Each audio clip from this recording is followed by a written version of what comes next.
Stretch yourself. Stretch yourself. Stretch yourself. Howdy, folks. Welcome back to another episode of the Stretch Yourself Podcast. I'm your host, Jared Chandler. We made it. We did it. We're doing another one. I have been sick all weekend. Can you believe it? And today is the first day that I feel strong enough and well enough to actually record something today. So I apologize if you can still kind of hear it in my voice a little bit. But I mean, it's a good time. It's a good time to have a solo episode. That's why I didn't book a guest this week. I had to cancel my other scheduled recording for the pod because I just wasn't feeling up to it. I just wasn't feeling good at all. But here we are. We made it. We did it. We're doing the thing. We're getting it done. Being consistent. Okay. And that's the goal. That's the goal, is to be consistent and to be and to approach and come to the pod with joy and happiness and gratitude. And that's what we're doing. That's what I'm here to do. So thank you guys for tuning in today. Lots to talk about. Before I get into that, check out some shows that I'm on very soon. The first ones, I'm going to be at the Thin Man. The Thin Man. It's there's like a coffee shop in Denver, and they have like this basement that is a very awesome dope room that I've been hearing such good things about. I'm very excited to go do that. That's going to be this Thursday, 3/13 in Denver, and then next week I'm going to be back at Stella's hosting again on Thursday the 20th. So please come check those out. Yeah, let's see what I can talk about today. Hold on. I just need to pause real quick because this sounds super echoey and like, you know, the vocals sound weird in these headphones. Let me see if it sounds different in different headphones. Hold on. Those headphones are usually reserved for the guest. How's that? Does that sound any better when I plug in different headphones? It sounds better in my ears with these headphones. So I guess that's just what the guests hear is weird echoey sounds. But okay, that works for me. I'll just continue to use these headphones. How about that? Okay, I feel better now. I feel like I can actually talk and not be thinking about that that sound. But yeah, folks, I've been sick. I was sick all weekend, and then I called out sick for work on Monday. That's how shitty I felt, you know. And I don't do that normally, but sometimes you just got to do it. And it was very beneficial. I was able to rest, and I've just been fucking drinking, been body armored up, dude. This podcast is brought to you by Body Armor. I've been drinking Body Armor since I was a high schooler playing sports, baby. I remember when these first came out, and I was like, God damn, Body Armor. That's exactly what I need. I need to be armored, dude. I need to have vitamins and nutrients, and I need to be hydrated, and I need to protect myself from sickness. So here we are. I feel good. I feel better. A couple weeks ago, I had jury duty. That's a fun one we can talk about. Very weird experience. It was my first time being selected for jury duty. They make it sound like it's like so stressful and you have to be there so on time. And so what I did is I got a light rail at 6:15 in the morning so that I could get there on time. I was there before the doors opened. I was one of the first handful of like 5 people. I thought there was going to be like, 30 to 50 people showing up. There was like, by the time they opened the doors, I got through security pretty fast. And then I took my seat in this big, room where they keep you. It's just a bunch of chairs on the first floor. And I sat there for an hour and 15 minutes, basically, until they finally got everybody through the line. I will say I'm glad that I wasn't like stuck in like a big line, but I didn't need to get there as early as I did. I got there pretty early, and I sat there, and then over 100 people. This room was huge. This would have been a great room for stand-up. Great crowd, not a great room. The room was dead and quiet. And when you first walk in, there's this TV playing on the side of the wall, and it's basically like a very boring podcast about what a jury is and what they do and how the selection process works. Sorry, my voice is still recovering. Um, and so it was very weird. And I sat there, and they, a lady, a woman goes up, and she gives like an explanation of like how things are gonna go for the day. And they called the first batch of numbers. They called it was over 100 people in that room because just my group, the first group, was 100 people. And they called my number, and they say, okay, you go. Here's the funny part. Here's one of the funny parts is that when you show up, there's a sign that says, go this way to the room to sit down for jury duty and wait for your turn. And you go down to the end of the hallway, and what you're supposed to do is you're supposed to turn left and then turn left again at the elevators, and that will take you to the main room, the waiting room. But if you don't catch on to that, then you just keep walking to the end of the hallway, and there's a coffee shop at the end of the hallway. I thought it was really clever how they set that up, because I was sold. I was like, oh shit, you guys have a coffee shop in here? I was like, yeah, I'll get a coffee. And they have like cute names for the coffees, like a hung jury, like silly things like that. And I was standing there, and it was me and four other ladies, four women, standing there with me at the coffee shop. And I'm like, yeah, I'll get a coffee. I'll wait for my order. And then like a bunch of dudes, like a bunch of older men, followed us to the corner where the coffee shop is, because they thought that that's where they needed to go. And I saw them like all peek their head in and look around. And then they quickly people realized that this wasn't correct, and they walked back. But then one guy like poked his head in, and he stood there for a second, like, is this the right way? Like, are we supposed to go past the counter of the coffee shop and go into some sort of secret room or something? But when he realized it wasn't, he goes like this. He goes, and like keeps walking. He was disgusted by this clever marketing tactic that our judicial system placed on us.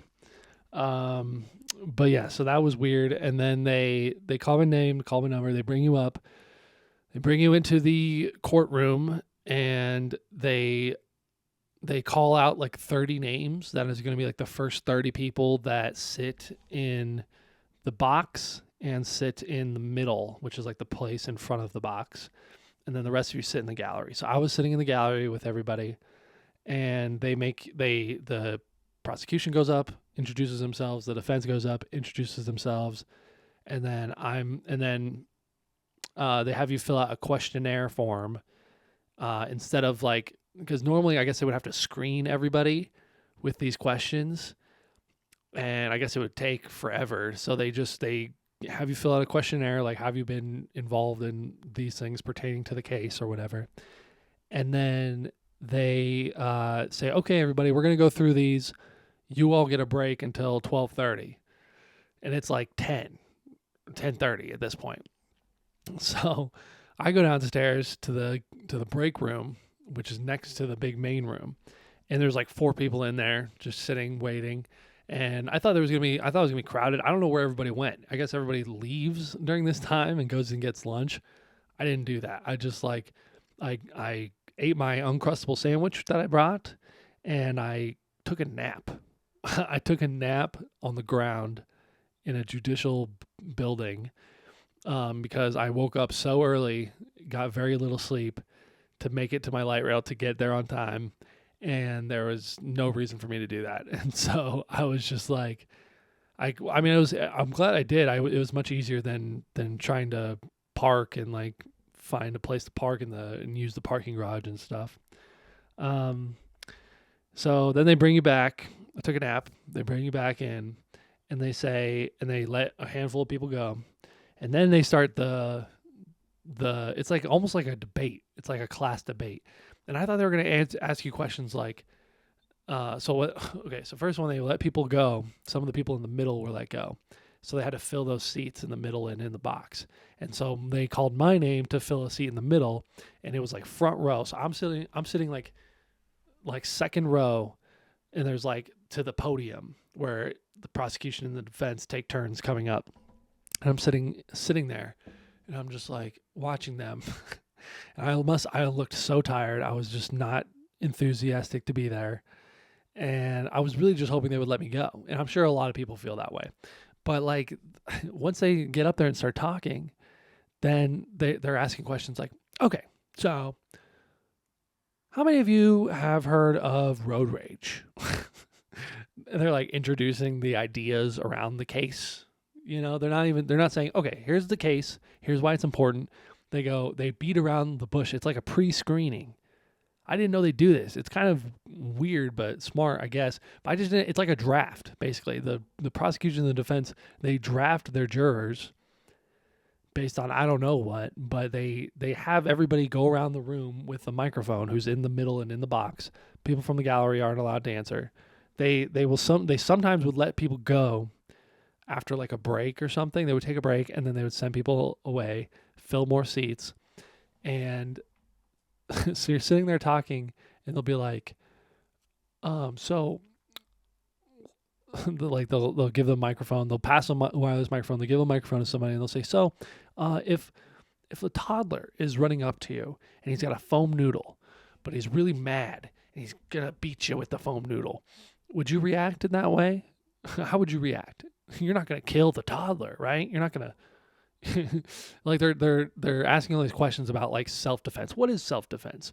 And when would it be appropriate? That kind of thing. So people are like, and at first, like you could tell the energy was dead. Nobody wanted to be there. But all of a sudden these questions start rolling and people start perking up and people start answering these questions like, well, here's what I would do. And this kind of thing. And I'm just sitting there like, just dead. Just like, cause I had thoughts and opinions, but I didn't want to get called on. I didn't want to contribute to the conversation. I got the microphone one time and then I handed it back. I can't even remember what my question was, but it didn't stay with me long.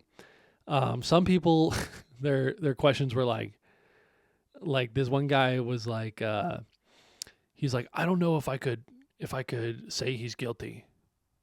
Cause, he was like worried about the death penalty and stuff. He was like worried that like blood was going to be on his hands. They're like, well, the death penalty is not a thing in Colorado. And he's like, oh, well, how much jail time would he get? And he's like, well, that's not up to you to decide. And they ended up letting him go. So it was a very weird experience. They ended up letting me go at 4:00 with everybody else. They kept their jury, but all the jury, like the lawyers are all huddling together. They're like, they're like looking at us and stuff, and they're like, okay, we want to bring this guy into the box. And then the defense goes, we don't want that guy, and then they get rid of him. It's just like, what? Like, not everybody talked either, so I don't understand what their criteria was. It was interesting. I don't know. It was I wrote one joke about it. You guys want to hear it? Here it goes. I wrote one joke where I had jury duty, and the defense, they asked us to take it really seriously. They were like, this is the most important day in my client's life. And I go, yeah, but isn't the most important day the day that he shot that guy? So they ended up letting me go. That's the joke. I've done it twice on stage, and it bombed. I did it 3 times. It bombed twice, and then I came up with then they let me go tag, and it worked okay. But I have no idea how I'm going to squeeze that into my act. I don't know. There's just some jokes that are just like, you write them down, they're good to try a couple times, and maybe they'll make it into the act later, but maybe they won't. Maybe they're just, some jokes are just stepping stones to get to the next bit that's going to fill up a bigger chunk of time. Let's see. How have I been stretching myself lately? I've been doing a lot of shows, been staying busy. I feel crushed under the weight of my responsibilities that I give to myself. Like it's completely doable, but boy, it feels like I just give myself so much homework. I'm like, oh, I'm going to release a podcast every week, which I love doing. I'm going to take photos at Stella's every time I host, and I'm going to record the full show, and I'm going to give the artists and the performers all of their tape and all their photos for free, and I'm going to edit their tapes and everything. I love doing all of that. It's just like so much work, dude. And then I have something like this happen where I get sick and it throws off the whole momentum, and I have to improvise and I have to figure out new ways to get stuff done. So that's been tough. That's been tough indeed. One specific way was that I was on stage at a show at a distillery, and I was the feature act, and I got brought on stage, and it was pretty quiet in the room. It's a very big room. There's a good crowd there, but it's very big and echoey. And there's bartenders making cocktails and washing dishes. So that every like 15 minutes, the dishwasher starts up, and every couple of minutes you can hear them like shaking a cocktail. And there was like barrels that people could sit at in the front, and then there's a table full of old people, and then there's a bar. So it's like a long narrow room, but the people in the front, that's where the show is. Basically, that's where the most enthusiastic audience members are. Had a lot of friends come out to that show. Thank you, shout out. Thank you for coming to that show. It meant a lot to me to see friends and people coming out. And at that show, there's a guy directly in front of me, sitting front row at one of the barrels with his girlfriend, what I presume to be his girlfriend, and he's fucked up. He, like, a minute or two into my set, he goes, "Well, let me ask you something," and I go, "Huh? What?"